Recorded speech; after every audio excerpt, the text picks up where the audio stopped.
रानू चिड़िया की 2 बेटियां थी। एक बेटे का रंग सांवला था। उसे जंगल के सारे पक्षी सांवला सांवला कहकर बहुत तंग किया करते थे। मम्मा, कल मेरा जन्मदिन है। आप मेरे जन्मदिन पर क्या सभी पक्षियों को बुलाएंगी? हाँ बेटी, आपके जन्मदिन पे मैं सभी पक्षियों को बुलाऊंगी और हम सब धूमधाम से आपका जन्मदिन मनाएंगे। मम्मा, मैं और बहन सारे घर के काम कर लेती हैं, घर भी सजा लेती हैं। आप बाहर क्या काम कराएं? हाँ ठीक है, मैं बाहर जाती हूँ, पर आप दोनों कबूतर चाचा की दुकान पर से गुब्बारे ले आना। और मम्मा, आप मेरे जन्मदिन का केक लेना ना भूल जाना। फिर मम्मा चिड़िया घर से बाहर निकल जाती है। चिड़िया की सुंदर बेटी का नाम गुड़िया और सांवली बेटी का नाम सांवली था। माही जी, एक बड़ा चॉकलेट केक मेरे लिए बना दो। ठीक है, पूरे 1 घंटे के बाद आना और अपना केक ले जाना। नाम क्या लिखना है उस केक पर? सांवली। सांवली नाम है मेरी बेटी का, ऊपर सांवली नाम लिख देना। ये सुनकर चील तो हंसने लग जाती है। ये भी कोई नाम हुआ, सांवली। माही जी, मेरी बेटी थोड़ी रंग में सांवली है। जब वो अंडे से निकली तब से सब उसे सांवली सांवली कहते हैं। चलो तुम केक बनाओ, मैं तब तक मिठाई ले लेती हूँ। कबूतर चाचा, मुझे इन पैसों के गुब्बारे दे दे। गुब्बारे? क्यों, आज किसी का जन्मदिन है क्या? हाँ चाचा, मेरी छोटी बहन सांवली का जन्मदिन है आज। गुड़िया, वो तुम्हारी बहन कोई इतनी सुंदर तो नहीं है कि तुम लोग उसका जन्मदिन मना रहे हो। क्या फायदा, ऐसे सारे पक्षी हंसेंगे आप लोगों पर। वो सांवली काली कलहोटी लाजमी तो नहीं था उसका पैदा होना। चाचा कबूतर, मुझे आप गुब्बारे दें। आपका काम अपनी दुकान की चीजें बेचना है, मैंने जाकर अपना घर सजाना है। गुड़िया और सांवली ने थोड़ी ही देर में घर को सजा लिया था। मम्मा भी केक लेकर वहाँ पर आ जाती है। बेटी गुड़िया, आप जाओ, सारे पक्षियों को बताओ कि आज सांवली का जन्मदिन है। तब तक मैं खाना बना लेती हूँ। मम्मा, मैं भी जाती हूँ। गुड़िया बहन के साथ मैं भी पक्षियों को बुलाने जाती हूँ। रहने दो सांवली बेटी, फिर जंगल के सारे पक्षी तुम्हारा मजाक उड़ाते हैं। मुझे कोई फर्क नहीं पड़ता मम्मा, जो भी कहता है कहता रहे, मैं तो जाऊंगी। फिर गुड़िया और सांवली घर से बाहर निकल जाती हैं। आंटी लूसी, आज मेरी बहन का जन्मदिन है, आप जरूर आना। मम्मा ने खाना बनाया है। किसका? इसका जन्मदिन है, इस काली कलहोटी का। मैं तो नहीं आऊंगी। ऐसा ना हो कि इसके काले रंग का असर मेरे रंग पे बढ़ जाए और मेरा अच्छा भला रंग काला हो जाए। लूसी आंटी, आप मेरे बारे में ऐसा तो ना कहें, मैंने क्या बिगाड़ा है आपका? गुड़िया और सांवली वहाँ से सीधा गौरी कवि के घर जाती हैं। गौरी आंटी, मेरी इस छोटी बहन का आज जन्मदिन है, मम्मा बुला रही हैं। आज का खाना आप शाम में हमारे साथ खाना। आंटी, मम्मा आज मेरे जन्मदिन के लिए बड़े वाला केक लाई है, आप जरूर आना। तेरा जन्मदिन? शक्ल देखिए, बढ़िया ही जन्मदिन मनाने वाली। शक्ल न सूरत, पर आई परी की मूरत। ना, मैं नहीं आने वाली तुम काली कलहोटी के जन्मदिन पे। तुम्हारे जन्मदिन पर आते हुए मुझे तो बड़ी शर्म आएगी, तुम तो बड़ी काली हो। गौरी आंटी, अगर मैं काली हूँ तो फिर ठीक है, आप भी तो काली हैं। क्या आप अपने बच्चों का जन्मदिन नहीं मनाती हैं? कौवे तो होते ही काले हैं। अबे ओ पागल चिड़िया काली नहीं होती, वो तो एकदम चुड़ैल लगती है। सांवली बहन, चलो हम तोते अंकल के पास जाते हैं, बस ये ना आए तुम्हारे जन्मदिन पे। फिर गुड़िया और सांवली जन्मदिन का बुलावा देने मिठू तोते के पास जाती है। क्या जन्मदिन पे वो कौवा और कबूतर वो भी आएंगे? तोते अंकल, हमने तो सबको बुलाया है, पर उन्होंने आने से इनकार कर दिया है। क्यों? ऐसा क्यों कह दिया उन्होंने? अंकल, वो सब यही कहते हैं कि मेरा रंग सांवला है और वो सांवली के जन्मदिन पर आना पसंद नहीं करते। बेटी, गोरी और काले की बात नहीं है। जब सारे जंगल वाले घर बैठे होंगे तो मैं आता हुआ अच्छा नहीं लगता। मैं जंगल वालों को नहीं छोड़ सकता, इसलिए मेरी भी ना है। चलो गुड़िया बहन, सब मुझसे इतनी नफरत करते हैं, आज के बाद मैं अपना जन्मदिन कभी नहीं मनाऊंगी और ना ही किसी को बुलाऊंगी। मैं तो घर के बाहर भी नहीं निकलूंगी। पर बैठी हुई तितली ये सारा कुछ देख रही थी। वो एक बड़े फूल के पास जाती है। वो वाली चिड़िया बहुत अच्छी है। उसके जन्मदिन पर कोई भी नहीं आना चाह रहा। उसका दिल बहुत उदास है। तुम चिंता मत करो। अरे शाम होने दो, सारी तितलियां मेरे पास आएंगी, परियां भी। मैं सबको भेजूंगा उस सांवली के जन्मदिन पे। मेरी सांवली चुप कर जाओ, मैंने बोला भी था कि तुम ना आ जाओ। तुम मेरी कहाँ सुनती हो। अंदर आ जाओ, आकर केक काट लो। सारा इंतजाम तुम्हारी मम्मा ने किया है। गुड़िया बहन आप जाएं, आप मम्मा के साथ केक काट ले। मुझे नहीं काटना है, मैं तो गंदी हूँ ना। फिर गुड़िया का ध्यान दूसरी तरफ जाता है। उसे दूर से कुछ सुनाई देने लग जाता है। Happy birthday to you, happy birthday to you, happy birthday dear Sanwali, happy birthday Sanwali. वो सब तो देखकर हैरान रह जाती है। रंग बिरंगी तितलियां, फूलों में रहने वाली परियां सांवली को बर्थडे विश करने आ जाती हैं। सांवली बहन अब तो केक काट लो, मुझे तो बहुत भूख लग रही है। ये सब देखकर सांवली तो उछलने लग जाती है। आपका बहुत बहुत शुक्रिया मेरी बेटी को इतनी खुशियाँ देने का, इसके आंसू रोकने का बहुत बहुत धन्यवाद।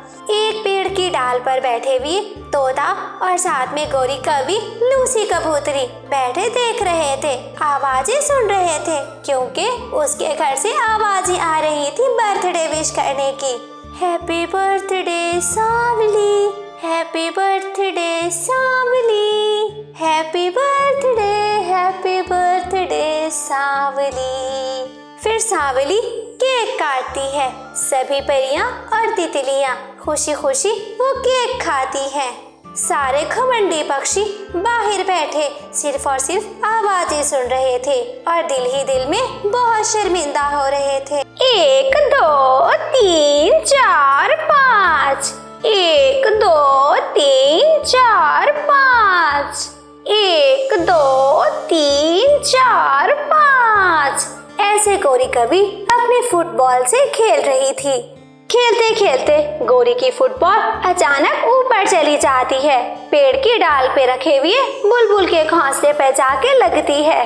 बॉल इतने जोर से लगती है कि बुलबुल का घोंसले में रखा हुआ अंडा टूट जाता है। गोरी कभी इधर उधर देखती है, फिर जल्दी से घोंसले के पास जाती है। टूटा हुआ अंडा देखकर गोरी कभी परेशान हो जाती है। ये तो बहुत बुरा हुआ, उस मोटी बुलबुल का अंडा टूट गया। ये ना हो कि मोटी बुलबुल आ जाए, मुझे यहाँ से जल्दी भागना होगा। ऐसा कहते हुए वो काली कवि वहाँ से जल्दी भाग जाती है।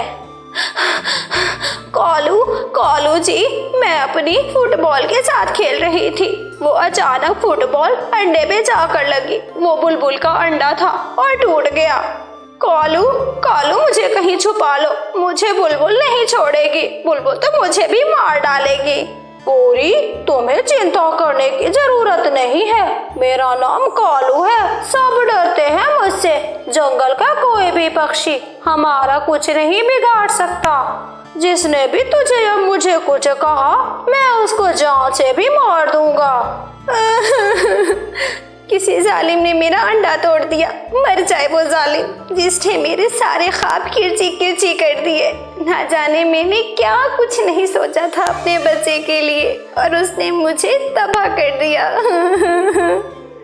अपने घोंसले में बैठी हुई बुलबुल अपने अंडे के टूटने पर रो रही थी। अचानक उसका ध्यान साथ ही पड़ी फुटबॉल पर जाता है। ये बॉल किसकी है? इसी बॉल से टूटा होगा मेरा अंडा। मुझे पता करना चाहिए ये बॉल किस पक्षी की है। बुलबुल वो बॉल उठाकर रानू चिड़िया के पास जाती है। क्या हुआ बुलबुल, तुम रो क्यों रही हो? तुम्हारे मोटे मोटे आंसू मेरे तो सीने पे गिर रहे हैं। जल्दी बोलो क्या हुआ? रोना तो मैं और क्या करूं? किसी जालिम ने मेरा अंडा तोड़ दिया है इसी बॉल से। इस बॉल से? बुलबुल, ये बॉल तो मैंने गोरी कवि के पास देखी थी। इसका मतलब मेरा अंडा उस गंदी गोरी कवि ने तोड़ा है। मैं अभी जाकर पूछती हूँ उससे, एक एक पाई का हिसाब लूंगी मैं। रहने दो बुलबुल, जो होना था हो गया। अगर तुम लड़ने जाओगी तो बात और बढ़ जाएगी, वो तुम्हें भी मार डालेंगे। बात बढ़ गई? उन्होंने मेरा अंडा तोड़ दिया है, क्या बचाया है उन्होंने? अभी तुम बात बढ़ने की बात कर रही हो, बढ़ती है तो बढ़ जाए ऐसी बात। गुस्से में बुलबुल गौरी कवि के घर जाती है। बुलबुल गौरी कवि के दरवाजे पर दस्तक देती है। कालू, कालू जी आ गई, वो मोटी बुलबुल आ गई। देखना, वो मुझे मार डालेगी। जाकर बता दो उसको कि चली जाओ यहाँ से। मुझे गुस्सा आ गया तो मैं जान से मार दूंगा। जाओ जाओ। गौरी कवि घर से बाहर निकलती है। मोटी बुलबुल, क्या हुआ? दरवाजा तोड़ोगी क्या? ये बॉल किसकी है? मुझे सच सच बताओ। बॉल? कौन सी बॉल? मुझे क्या पता, मेरी फुटबॉल की दुकान थोड़ी ना है। मुझे रानो चिड़िया ने बता दिया है कि ये बॉल तुम्हारी है और तुमने ही अंडा तोड़ा है मेरा। मैं तुम्हें छोड़ूंगी नहीं। बुलबुल गौरी कवि को बालों से पकड़ लेती है और खुद उसके ऊपर चढ़ बैठती है। मोटी बुलबुल, मेरा सांस नहीं आ रहा, छोड़ो छोड़ो मुझे जाने दो। कालू, कालू पति जी, जरा बाहर आकर देखो, ये तो तुम्हारी पत्नी को कत्ल करके ही छोड़ेगी।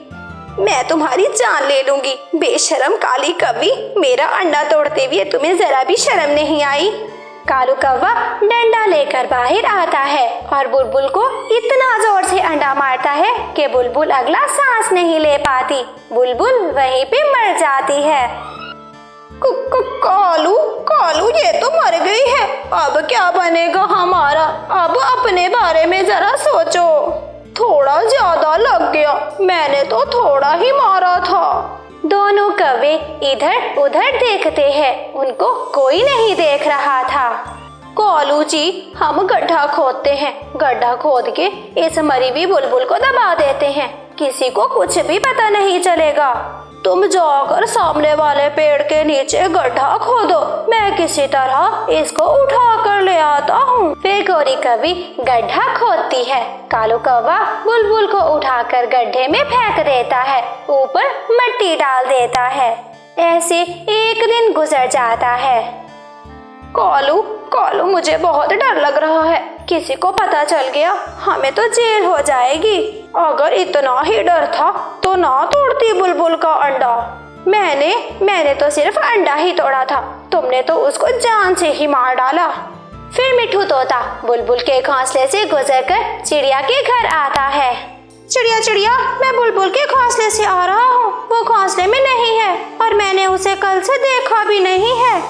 ये सुनकर रानो चिड़िया तो बहुत डर जाती है, कहीं उन कौवों ने मार तो नहीं दिया बुलबुल को। मैंने मना भी किया था कि मत जाओ उनके पास। चिड़िया, अगर वो कौवे ऐसे ही मारते रहे तो वो एक दिन हमें भी मार डालेंगे। हमें इस बुराई को किसी न किसी तरह रोकना होगा। फिर चिड़िया कबूतर के पास जाती है, उसको सारी बात बताती है। उन्होंने तो जान से मार दिया उस बेचारी को, पहले अंडा तोड़ा और फिर मार दिया उसको। हमें जल्द से जल्द पुलिस को इन्फॉर्म करना चाहिए और इनको जेल करवानी चाहिए। कबूतर पुलिस को फोन लगाता है, पुलिस को सारी बात बताता है। पुलिस तुरंत उन कौवों के घर में पहुंच जाती है। हाँ भाई, सच सच बताओ, कहाँ है वो बुलबुल? मार के कहाँ दबाया है उसको? पुलिस जी, मेरा विश्वास करो, मुझे नहीं पता कि बुलबुल कहाँ है। हमने खुद बुलबुल को पूरे 2 दिन से नहीं देखा। काला कौवा, चल तू बोल, वरना मार मार के तुम्हारा पंख तोड़ दूंगा। साहिब, मुझे भी कुछ नहीं पता। फिर पुलिस डंडे के साथ दोनों कौवों की पिटाई करती है। फिर कौवे पुलिस को सारी बात बता देते हैं। मैंने नहीं मारा, मैंने उसका अंडा तोड़ा था। कालू ने डंडा मारा उसको और वो बेचारी वहीं पे मर गई। फिर सामने वाले पेड़ के नीचे गड्ढा खोदा, मैंने गड्ढा खोदा था। कालू ने बुलबुल को उठाकर अंदर दबाया, फिर हम दोनों ने मिट्टी डाली थी। मेरा कोई दोष नहीं है, कालू ने मारा है, सारा दोष कालू का ही है। सारी बात सुनकर पक्षी बहुत उदास हो जाते हैं। कौवों को पुलिस वैन में बिठाती है, उनको उम्र कैद हो जाती है। कौवों को उनके किए की बहुत अच्छी सजा मिलती है। रात के समय तेज बारिश में मम्मा और पापा चिड़िया अपनी बेटी गुड़िया के साथ एक तिनकों के छप्पर में बैठे हुए थे। गुड़िया के पापा, आखिर कब तक ये छप्पर हमें बारिश से बचाता रहेगा? अगर हमारा भी दूसरे पक्षियों की तरह पक्का लकड़ियों का घर होता तो बारिश में चिंता ना हो रही होती। आप ज्यादा चिंता ना करो। अगर बारिश में हालात ज्यादा खराब हो गए तो पिछले मोहल्ले में ही मेरा एक दोस्त रहता है, हम गुड़िया को लेकर उसके घर चले जाएंगे। बस कर दे, आज कौन किसकी मदद करता है? वो मेरा बचपन का दोस्त है, वो मेरी मदद जरूर करेगा। मम्मा, मेरे पंख भीग रहे हैं, मुझे बहुत ठंड लग रही है। मेरे पास आ जाओ मेरी बेटी, मैं आपको अपने पंखों में ले लेती हूँ। फिर मम्मा चिड़िया अपनी बेटी गुड़िया को पंखों में छुपा लेती है। थोड़ी देर के बाद गुड़िया अपनी मम्मा के पंखों में सो जाती है। पापा चिड़िया भी वहीं बैठे बैठे सो जाता है, परंतु मम्मा चिड़िया जाग रही थी। आज मम्मा चिड़िया बहुत डरी हुई थी। जैसे ही बादल के गरजने की आवाज आती, मम्मा चिड़िया चौंक जाती थी। इसी तरह बारिश में सुबह हो जाती है। पापा चिड़िया अपनी पत्नी रानो से कहता है, मैं दाना लेने जा रहा हूँ, इस बारिश में आखिर भूखा तो नहीं रह रहा, तुम गुड़िया का ध्यान रखना। ऐसा कहते हुए पापा चिड़िया घोंसले से उड़ जाता है। रास्ते में वो देखता है कि मिठू तोता अपना सामान बांधे घर के बाहर बैठा हुआ था। अरे मिठू, तुम कहाँ जा रहे हो? मेरे घर की छत टपक रही है, घर में रहना मुश्किल हो गया है, मैं अपनी बहन के घर जा रहा हूँ। कल मौसम की जानकारी देने वाला पक्षी आया था, वो बता रहा था कि पूरा हफ्ता ऐसे ही बारिश रहेगी। अगर ऐसी बारिश में मैं यहाँ बैठा रहा, मैं तो मर जाऊंगा। मिठू तोते की बातें सुनकर पापा चिड़िया तो और ज्यादा परेशान हो जाता है। वो दाना लेने की बजाय पीछे अपने घर की ओर मुड़ता है। क्या हुआ चिड़िया के पापा, आप गए नहीं दाना लेने के लिए? रास्ते में मिठू तोता मिल गया था, वो बता रहा था कि ये बारिश आसानी से खत्म होने वाली नहीं है, बल्कि कई दिन तक जारी रहेगी। मैंने आपसे पहले भी कहा था कि ये हमारा टिंकू का छप्पर ज्यादा देर तक टिकने वाला नहीं है। कुछ करो, कुछ करो, कुछ करो। सुन सुन के थक गया हूँ, क्या करूँ मैं, क्या कर सकता हूँ? मम्मा, पापा, अब आपस में लड़े तो ना। ये वक्त बहस का नहीं है, चलो तुम्हारा बचपन का दोस्त है जो, उसका घर कहाँ है, हम उसके घर चले जाते हैं। मैं भी उसी के घर जाने का सोच रहा था। फिर मम्मा चिड़िया अपनी छोटी सी बेटी गुड़िया को उठाती है और वो वहाँ से उड़ने लग जाते हैं। वो अपने घर के दूसरे वाले मोहल्ले में आते हैं। शायद यही घर है मेरे दोस्त का, मैं दरवाजा बजा कर देखता हूँ। ऐसा कहते हुए पापा चिड़िया दरवाजे पर दस्तक देता है। थोड़ी ही देर में एक पक्षी बाहर आ जाता है। आप घर में हैं, अच्छा ही हुआ। ऐसे मौसम में तो सभी पक्षी अपने घरों में ही होते हैं, भले मैंने कहाँ जाना था। टुन्नू यार, तुम्हें तो पता है मेरा घर तो टिंकू का है। अब तेज बारिश में मैं भला कहाँ टिंकू के घर में रह सकता हूँ। जैसे तैसे करके हम बड़े पक्षी तो रह जाते हैं। मेरी बेटी गुड़िया बहुत छोटी है, इसलिए मैं तुम्हारे घर में आया हूँ। क्या तुम मुझे 2-3 दिन अपने घर में रख सकते हो? दोस्त, हमारा घर तो बहुत छोटा है, बिल्कुल 2 पक्षियों के लिए बना है। मैं तुम्हें नहीं रख सकता। इस घर में एक मैं और दूसरी मेरी पत्नी है। मगर दोस्त, आपको याद होगा, जैसे ही पापा चिड़िया बात करने लग जाता है, पीछे से दरवाजा बंद होने की आवाज आ जाती है। गुड़िया का पापा अपनी पत्नी की ओर देखकर बहुत शर्मिंदा था। आप क्यों परेशान हो रहे हैं? इसमें आपका तो कोई दोष नहीं है। समय आने पर सभी बदल जाते हैं। अब यहाँ बैठने से तो अच्छा है कि मेरी बहन के घर चलते हैं। मेरी बहन का घर भी पक्का है और वो हमें रहने भी देगी। वो क्या सोचेगा, तुम्हारा जीजा जी? सोचना क्या है, जब लाडो ने घर बनाया था तो मैं 2 दिन वहाँ रही थी। मैंने भी लाडो की बहुत मदद की थी घर बनाने में। फिर वो तीनों वहाँ से उड़ते हैं, वो लाडो के घर जाने लगते हैं। रास्ते में वो बारिश से लड़ते हुए जा रहे थे, परंतु हवा ज्यादा तेज हो जाती है। फिर वो पति पत्नी और गुड़िया एक ढाबे पे रुक जाते हैं। जी बताइए, क्या लोगे? नान, चने, समोसा, पकौड़ा, बर्गर, क्या खाओगे? हमने खाना कुछ नहीं है, बस हवा तेज थी और बारिश ज्यादा, तो थोड़ा देर बारिश से बचने के लिए यहाँ रुके हैं। अच्छा, फिर एक काम करो, ये कुर्सियाँ खाली कर दो, वो सामने वाले छपरे में जाकर बैठ जाओ, मेरा कोई ना कोई ग्राहक भी आ सकता है। फिर वो तीनों बाहर छपरे के नीचे जाकर बैठ जाते हैं। गुड़िया को बहुत तेज भूख लग रही थी, वो इधर कभी उधर खाने की चीजों को देखे ही जा रही थी। मामा और पापा चिड़िया अपनी बेटी गुड़िया की हालत देख रहे थे। वो सब जानते थे, पर उनके पास पैसे नहीं थे, वो चुप करके बैठे हुए थे। पापा मुझे कुछ खाने को ले दे, मुझे बहुत भूख लग रही है। बेटी ऐसा क्या है हमारे पास कि आपको खाने के लिए ले दें, हम खाली हाथ ही आए थे घर से। गुड़िया बेटी कुछ पक्षी अच्छे भी होते हैं, मैं जाती हूँ और उनसे बात करती हूँ। चिड़िया वहाँ से फिर ढाबे के अंदर चली जाती है। ढाबे वाले पक्षी, मेरी बेटी को बहुत भूख लगी हुई है और हमारे पास पैसे भी नहीं है, अगर हमें थोड़ा सा खाना मिल जाता तो। वो सामने टूटी पर बर्तन पड़े हैं, अगर तुम मुझे बर्तन साफ करके देती हो तो मैं तुम्हारी बेटी को खाना दे दूंगा। चिड़िया खुश हो जाती है, वो टूटी के पास जाकर वो बर्तन धोने लग जाती है। पापा क्या खाना लेने से पहले बर्तन धोना जरूरी है? पापा चिड़िया खामोश था, वो अपना मुंह दूसरी तरफ कर लेता है। मम्मा चिड़िया सारे बर्तन साफ करती है, फिर ढाबे वाला पक्षी मम्मा चिड़िया को एक समोसा दे देता है। खा लो मेरी बेटी, आराम से खाना, गरम है, कहीं अपनी चोंच न जला देना। फिर थोड़ी ही देर में हवा रुक जाती है। गुड़िया के पापा, हवा रुक गई है, बारिश तो रुकने का नाम नहीं ले रही, हमें यहाँ से चलना होगा, शाम हो गई है, रात होने वाली है। हाँ ठीक है, हम अभी चलते। फिर वो तीनों साथ में उड़ने लग जाते हैं। रास्ते में जाते हुए एक कवि उनको अपने पास बुला लेती है। कहाँ जा रहे हो इतनी बारिश में? यहाँ मेरे घर आ जाओ, बारिश बहुत तेज है, थोड़ी देर आराम कर लो यहाँ पर। कवि तुम्हारा बहुत बहुत शुक्रिया, वो सामने वाला घर मेरी बहन का है, हम वहाँ रुकेंगे। रानो चिड़िया नाम है ना तुम्हारा? एक बार जब मेरा बेटा बीमार हुआ था तो तुमने मेरी बड़ी मदद की थी। हाँ मुझे याद है। वो फिर वहाँ से उड़ जाते हैं और रानो चिड़िया की बहन के घर पहुँच जाते हैं। रानो चिड़िया अपनी बहन के घर का दरवाजा बजाती है।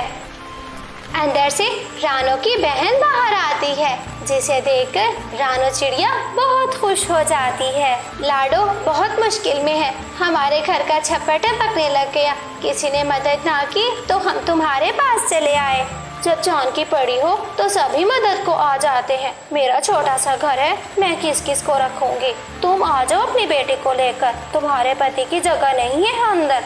बहन की बातें सुनकर रानो चिड़िया की आंखों से आंसू टपकने लग जाते हैं। लाडो तुम तो मेरी बहन हो, तुम क्यों ऐसी बातें कर रही हो? बहन हो तो ये ऑफर दे रही हूँ, वरना कौन किसको अपने घर में रखता है, फिर मैं देख लेती। गुड़िया की मम्मा आप चली जाए, गुड़िया को लेकर आप अंदर चली जाए, मैं सामने वाले पेड़ की डाल पर बैठ जाता हूँ। नहीं गुड़िया के पापा, हम आपको छोड़कर कहीं नहीं जाएंगे। शुक्रिया बहन, दोस्तों का एतबार तो उठ गया था, आज खून के रिश्तों पर से भी एतबार उठ गया, तुम्हारा बहुत बहुत शुक्रिया, अब हमें चलना चाहिए। मैंने पहले भी कहा था कि आप मेरे घर आ जाएं, मेरा घर बड़ा भी है और मजबूत भी है, चलें अब भी आप मेरे घर आ जाएं। गोरी कवि उन सबको अपने घर के अंदर ले जाती है। आपका पति कालू कौवा कहाँ है? पिछली बरसात के मौसम में मेरा पति चील के घर चोरी करने चला गया था, चील ने उसके दोनों पंख काट दिए, 2 महीने बाद बेचारा मर गया मेरा कालू। फिर गुड़िया जग्गू के साथ खेलने लग जाती है। जब किसी ने हमारी मदद ना की तो फिर आपने हमारी मदद की, आपका बहुत बहुत शुक्रिया। अपने और पराये का मुश्किल समय में ही पता चलता है, आप जब तक चाहे मेरे घर में रह सकते हैं, कोई रोक टोक नहीं होगी आपको।